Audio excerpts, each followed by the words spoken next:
Chilli ജാസ്മിനിലേക്ക് എല്ലാവർക്കും സ്വാഗതം. എല്ലാ കാലത്തും എല്ലാ സ്ഥലങ്ങളിലും വളർത്താൻ പറ്റുന്ന ഒരു 50-60 ദിവസം കൊണ്ട് നല്ല പരിചരണം കൊടുക്കുകയാണെങ്കിൽ നിറയെ കായ പിടിക്കുന്ന വള്ളിപ്പയറുകളെ കുറിച്ചുള്ളതാണ് ഇന്നത്തെ നമ്മുടെ വീഡിയോ. ഇത് നമ്മളിത് ഇവിടെ 2 പാത്രങ്ങളിലായിട്ട് വളർത്തിയിരിക്കുന്ന 5-6 ചൂട് പയറാണേ. 1ഉം 2ഉം ഒക്കെ വെച്ചിട്ടുള്ള പയറാണ് വെച്ചിരിക്കുന്നത്.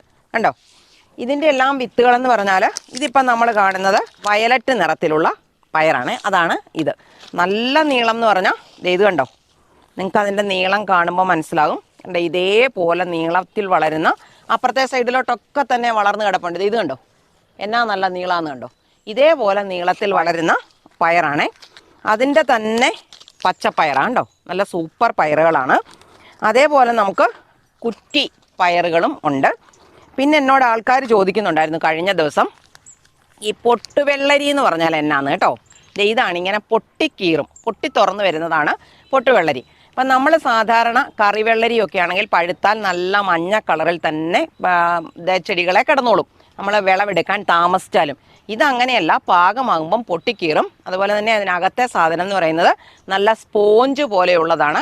അതിനെ നമ്മളിങ്ങനെ കോരി എടുത്തിട്ട് മധുരം ചേർക്കുന്നവരാണെങ്കിൽ മധുരം ചേർക്കാം, പാലും ഒക്കെ ചേർത്തിട്ട് ഒന്നുകിൽ മിക്സിയിൽ ഒരു പ്രാവശ്യം അടിക്കുക, അല്ലെങ്കിൽ നല്ല തവി കൊണ്ടോ സ്പൂണ് കൊണ്ടോ പോലും ഉടച്ചാൽ നമുക്ക് നല്ല ജ്യൂസ് പോലെ കഴിക്കാൻ പറ്റുന്നതാണ് പൊട്ടുവെള്ളരി എന്ന് പറയുന്നത്. പൊട്ടുവെള്ളരിയുടെ വിത്തുകൾ ആർക്കെങ്കിലും ആവശ്യമുണ്ടെങ്കിൽ നമ്മുടെ കയ്യിൽ വിത്തുകളുണ്ട്. അതുപോലെ ഷമാമിൻ്റെ ആണെങ്കിലും നിങ്ങൾക്ക് വേണമെങ്കിൽ ഞാൻ തരുന്ന വാട്സാപ്പ് നമ്പറിൽ ഒരു മെസ്സേജ് ഇട്ടാൽ മതി, നിങ്ങൾക്ക് കിട്ടും. അതുപോലെ ഇപ്പം നമ്മൾ ശീതകാല പച്ചക്കറികളെ നടേണ്ടുന്ന സമയമാണ്. കാബേജ്, കോളിഫ്ലവർ, ലെറ്റ്യൂസ് പോലെയുള്ള എല്ലാ വിത്തിനങ്ങളും നല്ല ക്വാളിറ്റി ഉള്ളത് എൻ്റെ അടുത്തുണ്ട്. ഇതേപോലെ പയറുകൾ വളരെ വേഗത്തിൽ വളർന്ന് നിറയെ വിളവ് തരാൻ ഞാൻ എന്തൊക്കെയാണ് ചെയ്തിരുന്നതെന്ന് നിങ്ങൾക്ക് ആദ്യം മുതലെയുള്ള കാര്യങ്ങൾ പറഞ്ഞു തരാവേ.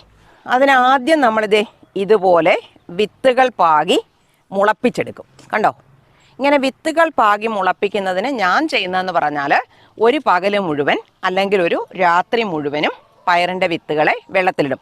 അതേസമയം 6 മണിക്കൂർ മാത്രമേ ബീൻസിൻ്റെ വിത്തിനെ വെള്ളത്തിനകത്ത് ഇടാവുള്ളൂ. അപ്പോൾ ഇതുപോലെ ഈ വള്ളിപ്പയറുകൾ, അതായത് ചുമലപ്പയറായാലും പച്ചപ്പയറായാലും കുറ്റിപ്പയറായാലും ഒരു രാത്രി മുഴുവനും അല്ലെ ഒരു പകൽ മുഴുവനും ഞാൻ വെള്ളത്തിനകത്ത് ഇടാറുണ്ട്. അതിനുശേഷം നനഞ്ഞ തുണിയിൽ വാരി കെട്ടിവെച്ച മുളച്ചപ്പം ഞാൻ നിങ്ങളെ കാണിച്ചതാണ്.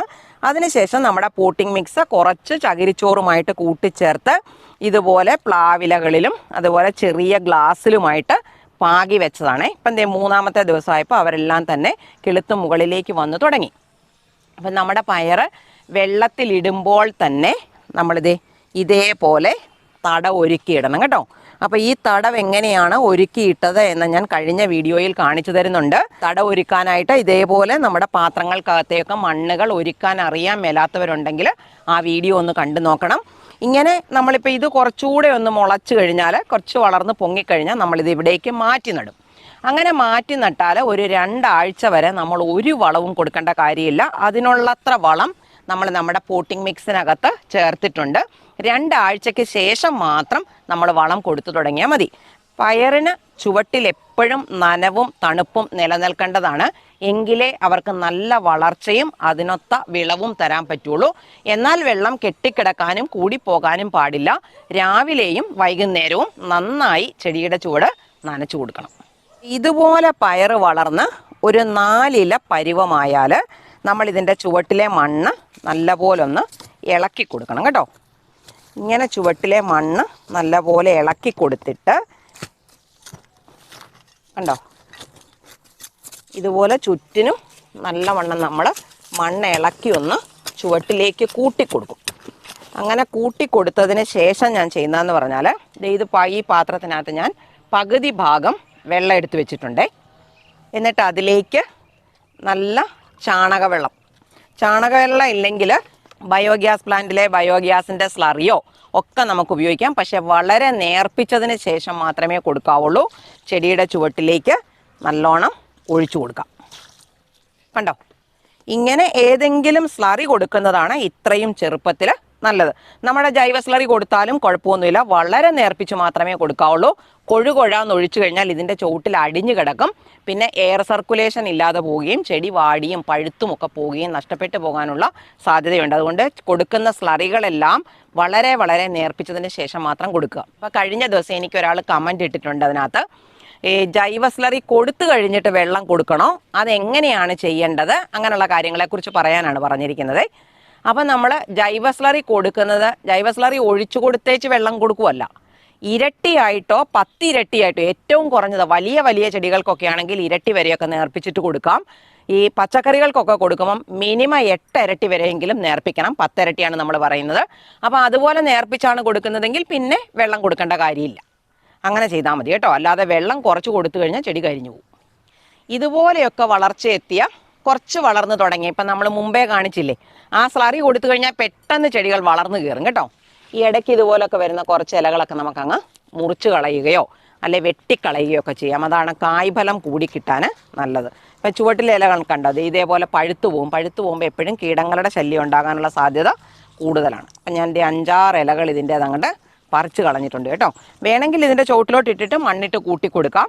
അല്ലെങ്കിൽ കേടൊക്കെയുള്ള അല്ലെങ്കിൽ മറ്റെന്തെങ്കിലും രോഗം പിടിച്ച ഇലകളാണെങ്കിൽ ഇതിൻ്റെ ചുവട്ടിലോട്ട് ഇടരുത്. അപ്പം നമ്മളിത് ഇതിൻ്റെ ചുവട്ടിലെ മണ്ണിനെ ഒന്ന് പതുക്കെ ഇളക്കി കൊടുക്കുവാണേ. കണ്ടോ ഇതുപോലെ. പിന്നെ നമ്മൾ ആദ്യം പറഞ്ഞല്ലോ 2 ആഴ്ച വരെ ഒരു വളവും കൊടുക്കണ്ട. പിന്നെ ഒരു 4 ഇല പരുവം എത്തിക്കഴിയുമ്പോൾ നമ്മളൊരു സ്ലറി കൊടുക്കും. പിന്നെ ഉള്ളതെന്ന് പറഞ്ഞാൽ ഓരോ 15 ദിവസം എങ്കിലും അല്ലെങ്കിൽ 10 ദിവസമെങ്കിലും കൂടുമ്പോൾ നമ്മൾ എന്തെങ്കിലും ജൈവവളം കൊടുത്തുകൊണ്ടിരിക്കണം. ജൈവവളം കൊടുക്കുന്നവരാണെങ്കിൽ തവണകൾ കൂട്ടിക്കൊടുക്കുക എന്നുള്ളതാണ് നമുക്ക് ചെയ്യാനുള്ളത്. അപ്പം ഞാൻ ഈ ഇല ഇതിൻ്റെ ചുവട്ടിലോട്ട് ഇട്ടിട്ട് മൂടുവാണേ. അപ്പോൾ അതവിടെ കിടന്ന് അഴുകി വളമായിട്ട് അങ്ങോട്ട് മണ്ണിലോട്ട് മാറിക്കോളും. ഇങ്ങനെ നമ്മൾ മണ്ണിളക്കിയതിന് ശേഷം ഇതൊരു ജൈവവളമാണ്, കൂട്ടുവളം എന്ന് പറയും. അപ്പോൾ അതിൻ്റെ ഇത്രയും മാത്രം എടുത്ത് തണ്ടിലൊന്നും മുട്ടാതെ കുറച്ചങ്ങോട്ട് മാറ്റി ചെടിയുടെ ചുവട്ടിലോട്ട് വെറുതെ ഇട്ട് കൊടുക്കണം. വേണമെങ്കിൽ നമുക്ക് ഈ മണ്ണുമായിട്ടൊന്ന് കൂട്ടിയിളക്കാം. അല്ലെങ്കിൽ അവർ വെള്ളം ഒഴിക്കുന്ന സമയത്ത് അങ്ങ് കൂടി ഇളകിക്കോളും. ഒത്തിരി വീതം കൊടുക്കാൻ പാടില്ല. ആഴ്ചയിൽ 1 വീതം കൊടുക്കാം ഇത്തരത്തിലുള്ള ചെടികൾക്ക്. ഇതുപോലെ വളർന്നു കയറി കായ്ക്കാൻ തുടങ്ങിയാൽ നമ്മളെപ്പോഴും ചെടിയുടെ ചുവട്ടിൽ നനവും തണുപ്പും നിലനിർത്തണം. അതിന് ഞാൻ ചെയ്യുന്നതെന്ന് പറഞ്ഞാൽ ഇത് കണ്ടോ, ചുവടിളക്കിയിട്ട് ഉണങ്ങിയ ഇലകളായിട്ട് കൊടുക്കുന്നത്. ഇത് വാഴയുടെ ഉണങ്ങിയ ഇലകളാണ്. എന്നിട്ട് അതിൻ്റെ മുകളിലോട്ട് വളം ചേർത്ത് മണ്ണ്, അതായത് നമ്മുടെ പോട്ടിംഗ് മിക്സിൻ്റെ കൂടെ കുറച്ചും കൂടെ ചകിരിച്ചോറും അതിനൊപ്പം ചാണകപ്പൊടി, ഇതിനകത്തിട്ടിരിക്കുന്ന ഇപ്പോൾ ചാണകപ്പൊടിയാണ്.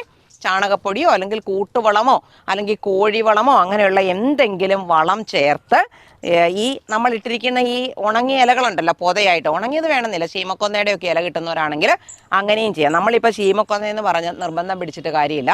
ഇപ്പോൾ പട്ടണങ്ങളിലും വില്ലകളിലും ഫ്ലാറ്റുകളിലും അങ്ങനെയൊക്കെയുള്ള ചെറിയ സ്ഥലങ്ങളിലൊക്കെ താമസിക്കുന്നവർക്ക് ശീമക്കൊന്നയുടെ ഇല കിട്ടുക എന്ന് പറയുന്നത് അത്ര എളുപ്പമുള്ളതല്ല. ഉണ്ടെങ്കിൽ ഇട്ടു, ഭയങ്കര നല്ലതാണ്.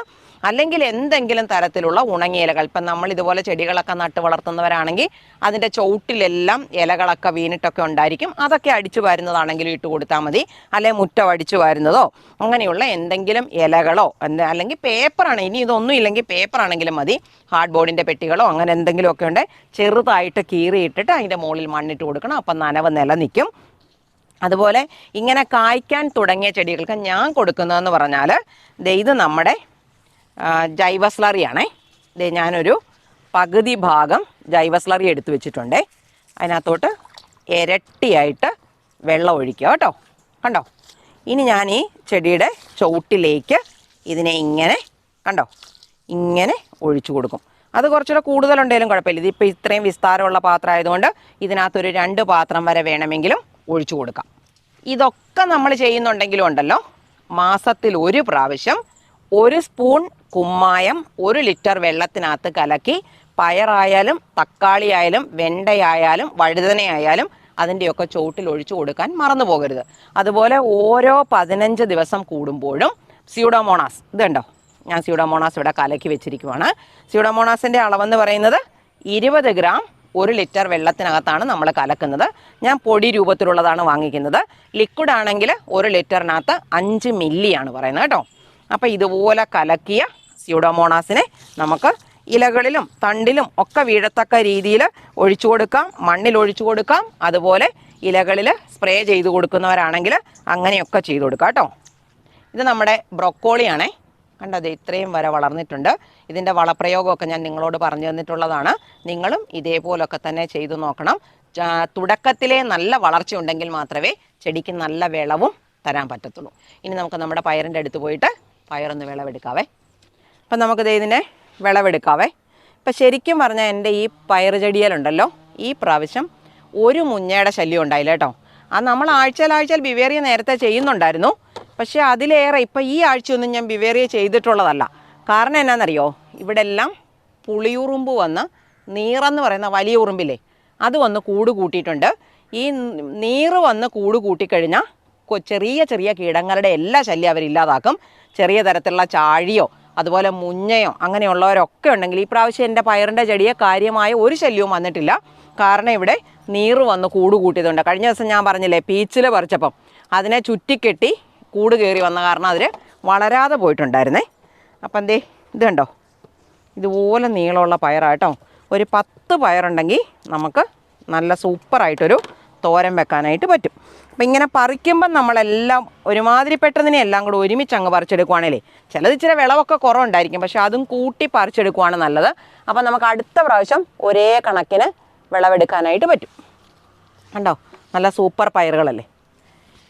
ഇതേപോലെ പയറും നിങ്ങൾക്കും വേണമെങ്കിൽ എനിക്ക് മെസ്സേജ് ഇട്ടോ, ഞാൻ നിങ്ങൾക്കിത് എത്തിച്ചു തരാം കേട്ടോ. ഇവിടെയൊക്കെ ഇഷ്ടംപോലെ ഉണ്ടായിട്ടുണ്ട് കേട്ടോ. എനിക്കിപ്പോൾ ടെറസേ കൃഷി ചെയ്യുമ്പോൾ ടെറസേ കൃഷി ചെയ്യുന്നവർക്കാണെങ്കിൽ നിങ്ങൾക്കറിയാം വളരെ കുറച്ച് സ്ഥലം മാത്രമേ ഉള്ളൂ. ഇപ്പോൾ ഇതുപോലെ തടം കോരി ആയിട്ട് കണ്ടമാനം ചെയ്യാനുള്ള ഇടയൊന്നുമില്ല. ഒരു ഇച്ചിരി സ്ഥലമുള്ളത്, അതിനകത്തു നിന്നാണ് നമ്മൾ ഇതേപോലെ ചെയ്യുന്നത്. അപ്പോൾ കുറഞ്ഞ സ്ഥലമൊക്കെ ഉള്ളവർ ഇതേപോലെ നമ്മുടെ പോലുള്ളൊരു കൃഷി രീതി ചെയ്ത് നോക്കിയാൽ നമുക്ക് ഒരു വിളവെടുക്കാനും ഒരു സന്തോഷമൊക്കെ കിട്ടും. കൃഷി ചെയ്യുന്നതുകൊണ്ട് ഫലം കിട്ടും. ഇത് കണ്ടോ, നീറും കൂട് കണ്ടോ, ഇങ്ങനെ ഈ നീറും കൂട് വന്നതാണ് ഈ പ്രാവശ്യം എനിക്ക് ഗുണമായത്. കണ്ടോ, നമ്മൾ എന്ന് തൊട്ട ഉടനെ ഇളകും. പിന്നെ ഇതിനകത്തൂടെ നടക്കുമ്പോൾ നമ്മൾ സൂക്ഷിച്ചോണം കേട്ടോ, ദേഹത്തും തലയിലും ഒക്കെ കയറാതെ ഒക്കെ അങ്ങനെയൊന്ന് സൂക്ഷിച്ചാൽ മാത്രം മതി. നമുക്ക് നല്ല ഇഷ്ടം പോലെ പയർ കിട്ടും. പറിച്ചപ്പോൾ തന്നെ നമുക്ക് ഒരു തോരനുള്ളത് കിട്ടിയിട്ടുണ്ട്. ഞാൻ ബാലൻസ് എടുത്തുകൊണ്ട് വന്നില്ല, അല്ലെങ്കിൽ നമുക്ക് അതിൻ്റെ വെയിറ്റ് നോക്കാമായിരുന്നു. അപ്പോൾ ഇവിടെ ഇതേ കുറച്ചെണ്ണം ഉണ്ട്, ഞാൻ അതും കൂടെ പറിക്കാം. അപ്പുറത്തൂടെ കയറി വരാവേ. ഇവിടെ കിടക്കുന്നുണ്ട്. ഇതൊക്കെ ചെറുതാണ്, എന്നാലും ഞാനങ്ങ് പറിച്ചെടുക്കുക. അടുത്ത പ്രാവശ്യം നമുക്ക് ഒരുമിച്ച് പറിക്കാം. ഇത് കണ്ടോ, ഇത് കണ്ടോ, ഇങ്ങനെയൊക്കെ നമുക്ക് വിളവ് കിട്ടുമ്പോൾ നല്ല സന്തോഷമല്ലേ, ചെയ്യാൻ തോന്നും നമുക്ക്.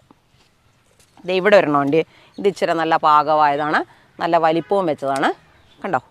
പിന്നെ പയറിൻ്റെ പൂക്കൾ കൊഴിഞ്ഞു പോകാതിരിക്കാനായിട്ടേ നമുക്കൊരു കാര്യം ചെയ്തു കൊടുക്കാൻ പറ്റും കേട്ടോ. പൂക്കളുണ്ടാകുന്ന അവസരത്തിലേ നമ്മുടെ ഫിഷ് അമിനോ ആസിഡ് തളിച്ചു കൊടുക്കുവാണെങ്കിൽ നല്ല കേട്ടോ, ഒരു മൊട്ട് പോലും പൊഴിഞ്ഞു പോകാതിരിക്കും. അതുപോലെ ചാഴിയുടെ ശല്യമൊക്കെ കുറഞ്ഞിട്ടോ കേട്ടോ. ഇത്രയും പയർ കിട്ടി 2 ചൂടേന്ന്. 1 കിലോ പയർ കാണും അല്ലേ, 1 കിലോ പയറെങ്കിലും ഇത് കാണും. ഇതേപോലെ നമുക്ക് വെറും ഈ 2 പാത്രത്തിനകത്തു നിന്നാണ് ഇത്രയും പയർ കിട്ടിയത്. ഞാൻ പറയുന്നത് പോലെ നിങ്ങളും ചെയ്തു നോക്കിയാൽ നിങ്ങൾക്കും കിട്ടും ഇതേപോലെ പയർ വിളവെടുക്കാനായിട്ട്. ഇപ്പം ഞാൻ പറഞ്ഞല്ലോ, നമ്മൾ ഈ 2 പെട്ടിക്കകത്തു നിന്നാണ് ഇത്രയും പയർ, ഏകദേശം 1 കിലോയ്ക്കടുത്ത പയർ വിളവെടുത്തത്. അപ്പോൾ എന്നോട് കഴിഞ്ഞ വീഡിയോയിൽ ആൾക്കാർ ചോദിക്കുന്നുണ്ടായിരുന്നു, ഇതേപോലത്തെ പെട്ടികൾ നിങ്ങൾക്ക് എവിടെയാണ് കിട്ടുന്നത്. ഞാൻ പല പ്രാവശ്യം പറഞ്ഞിട്ടുള്ളതാണ്. അതുകൊണ്ട് ഞാൻ ആ കമൻറ്റിന് റിപ്ലൈ തന്നിട്ടില്ല. പലപ്പോഴും റിപ്ലൈ തരാത്ത കമൻറ്റുകൾ ഇതേപോലെ ഞാൻ നമ്മുടെ വീഡിയോ എടുക്കുന്ന കൂട്ടത്തിൽ തരാറുണ്ട്. നിങ്ങളത് കാണാറുണ്ടോ അറിയാറുണ്ടോ എന്ന് എനിക്കറിയത്തില്ല. കമൻറ്റ് എഴുതിയിട്ടിരിക്കുന്നവർ ഇങ്ങനെ എൻ്റെ വീഡിയോയിൽ കൂടെ റിപ്ലൈ കിട്ടിയവരുണ്ടെങ്കിൽ എനിക്കൊന്ന് കമൻറ്റ് ഇടാൻ മറന്നു പോകരുതേ. ഞങ്ങൾക്ക് കിട്ടിയിട്ടുണ്ട് അല്ലെങ്കിൽ ഞങ്ങൾ കേട്ടിട്ടുണ്ട് എന്നൊക്കെയുള്ള കാര്യങ്ങൾ. ഇതെന്ന് പറഞ്ഞാലേ കുറേ ആ കൊറോണയുടെയൊക്കെ സമയം വന്നപ്പം ഹോൾസെയിൽ മീൻ മാർക്കറ്റുകളിൽ ഇതേപോലത്തെ പെട്ടികൾ അവർ മീൻ എടുത്തിട്ട് കളയുന്നുണ്ടായിരുന്നു. ഇപ്പോൾ അതങ്ങനെ കളയുന്നില്ല. അതേതോ തമിഴ്നാടിൻ്റെ ഏജൻസി വന്ന് കൊണ്ടുപോവുകയാണെന്നാണ് പറയുന്നത്. എനിക്കിതിനെയൊക്കെ മാറ്റാൻ വേണ്ടി ഞാൻ വീണ്ടും കിട്ടുമോയെന്ന് അന്വേഷിച്ചപ്പോൾ എനിക്ക് കിട്ടുന്നില്ല. അപ്പോൾ എനിക്കിത് കിട്ടിയിരിക്കുന്നത് ഹോൾസെയിൽ മീൻ മാർക്കറ്റുകളിൽ നിന്നാണ്. ഇതിന് പക്ഷേ വേഗത്തിൽ അധികം നാൾ നിലനിൽക്കുകയില്ല, പൊട്ടിക്കീറിപ്പോവും. അതേസമയം ഇതിനേക്കാൾ കൂടുതൽ ലാസ്റ്റ് ചെയ്യുന്നതാണ് ഈ ഫ്രിഡ്ജിനകത്ത് വരുന്ന തെർമോക്കോളിൻ്റെ ബോക്സുകളുണ്ട്. അതൊക്കെ നമ്മുടെ ആക്രിക്കടകളിൽ അന്വേഷിച്ചാൽ നിങ്ങൾക്ക് കിട്ടും. അത് വളരെ നല്ലതാണ്. അത് വാങ്ങിച്ച് വേണമെങ്കിലും നമുക്ക് കൃഷി ചെയ്യാനായിട്ട് പറ്റും. അപ്പോൾ ആ സംശയം മാറി കിട്ടിയല്ലോ. അപ്പോൾ ഇവിടെ കുറച്ച് സാധനങ്ങളും കൂടി ഇനി വിളവെടുക്കാനുണ്ട്. അതും കൂടെ ഞാൻ ഇതിൻ്റെ കൂട്ടത്തിൽ വിളവെടുത്തിട്ട് നിങ്ങൾക്ക് കാണിച്ചു തരാവേ. ചുരക്കയും പീച്ചിലും ഒക്കെ നമ്മൾ കഴിഞ്ഞ ദിവസം വിളവെടുത്തതല്ലേ. അപ്പോൾ അതിൻ്റെ വിളവൊക്കെ ഇപ്പോൾ കുറഞ്ഞു തീർന്നിട്ടുണ്ട്. ഇത്തരത്തിലുള്ള വള്ളിച്ചെടികളുടെയൊക്കെ വിളവെന്ന് പറഞ്ഞാൽ 2-3 പ്രാവശ്യമൊക്കെ എടുക്കുമ്പോൾ ഈ പാത്രത്തിനകത്തും ഗ്രോ ബാഗിനകത്തും ഒക്കെ നടുന്നതാണെങ്കിൽ കുറയും. പിന്നെ അടുത്ത സെറ്റ് വളർന്നു കയറണം. ഇപ്പം ദേ ഇവിടെ വെച്ചിരിക്കുന്നതിൻ്റെ എല്ലാം വിളവ് ഏകദേശം കുറഞ്ഞിട്ടുണ്ട്. സാലഡ് കുക്കുംബറിൻ്റെയൊക്കെ വിളവ് കുറഞ്ഞു പോയി, അതിൻ്റെ ഷേപ്പൊക്കെ മാറി തുടങ്ങി. അപ്പം നമ്മൾ മനസ്സിലാക്കേണ്ടതെന്ന് പറഞ്ഞാൽ ഇത് ഞാൻ കഴിഞ്ഞ ദിവസം കാണിച്ചു തന്നാണ്. ഇതുപോലെ വളഞ്ഞു വരുമ്പം ബോറിക് ആസിഡ് ചേർക്കണം, അല്ലെ ബോറോൺ ചേർക്കണം എന്നൊക്കെ പറഞ്ഞ് ഞാൻ കാണിച്ചു തന്നിട്ടുള്ളതാണ്. ചെറുതായി തുടങ്ങി. അപ്പോൾ ഉള്ളത്രയും ഞാൻ പറിച്ചിട്ട് മൊത്തം ഞാൻ നിങ്ങളെ കാണിച്ചു തരാവേ. പീച്ചിലാണേ, കണ്ടോ? വേണമെങ്കിൽ അടുത്ത ദിവസം വിളവെടുത്താലും മതിയായിരുന്നു. ഞാനിപ്പോൾ ഇന്ന് എടുത്തു, ഒരെണ്ണം കൂടിയേ ഉള്ളൂ ഇനി. അങ്ങോട്ട് നോക്കി, കണ്ടോ? നല്ല സൂപ്പർ ഒരു പീച്ചിൽ കിടക്കുന്നുണ്ടോ? ഇനി നമുക്ക് പുതിയ സാധനങ്ങളൊക്കെ വെച്ച് പിടിപ്പിച്ച് തുടങ്ങണം. പാവലൊക്കെ കയറി വരുന്നവരുണ്ട്. ഈ പാവൽ വിളവെടുക്കാറായില്ല, നമുക്ക് അടുത്ത ദിവസം വിളവെടുക്കാവേ. കുറച്ചുകൂടെ ഒന്ന് കളറൊക്കെ വരാനുണ്ട്. ഇതുപോലെ ഉണ്ടായി കിടക്കുന്നതാണ് അടതാപ്പ് കേട്ടോ, അല്ലെ എയർ പൊട്ടറ്റോ എന്ന് പറയും. അപ്പം ഞാൻ അതിനകത്തു നിന്നൊരു 2 എണ്ണം പറിക്കുവാണേ. നമ്മുടെ ഉരുളക്കിഴങ്ങിനെ പോലെ തന്നെ ഇതിനെ ഉപയോഗിക്കാനായിട്ട് പറ്റും. ഒത്തിരി വളർച്ചയാ നിർത്തിയാലേ അത്ര നല്ലതല്ല. അതിനേക്കാൾ മുന്നേ ഇത് പണ്ടൊക്കെ ആൾക്കാർ കാച്ചിലൊക്കെ പുഴുങ്ങി തിന്നുന്നത് പോലെ തന്നെ പുഴുങ്ങി തിന്നുകയും ചെയ്യുന്നൊരു സാധനം കേട്ടോ. അപ്പം ഞാൻ ഇത്ര എണ്ണം വിളവെടുത്തിട്ടുണ്ട്. ഇന്നത്തെ വിളവെടുപ്പ് നമ്മളിവിടെ അവസാനിപ്പിക്കുവാണേ. ഉണ്ടോ, ഇത്രയും സാധനമെന്ന് പറഞ്ഞാലും കൈ പിടിച്ചാൽ നിൽക്കത്തില്ലാത്ത അത്രയായി. അപ്പോൾ ഇന്ന് ഞാൻ പറഞ്ഞു തന്നതുപോലെ പയറിൻ്റെ പരിചരണങ്ങൾ നിങ്ങൾ ചെയ്താൽ നിങ്ങൾക്കും കിലോ കണക്കിന് പയർ വിളവെടുക്കാനായിട്ട് പറ്റും. അപ്പം ഞാനിവിടെ പയറെടുത്ത് വെച്ചിരിക്കുന്നത് നിങ്ങൾ കണ്ടതാണല്ലോ, കണ്ടോ? ഇതേപോലെ കണ്ടോ പയർ വിളവെടുക്കാൻ നിങ്ങൾക്കും കിട്ടും.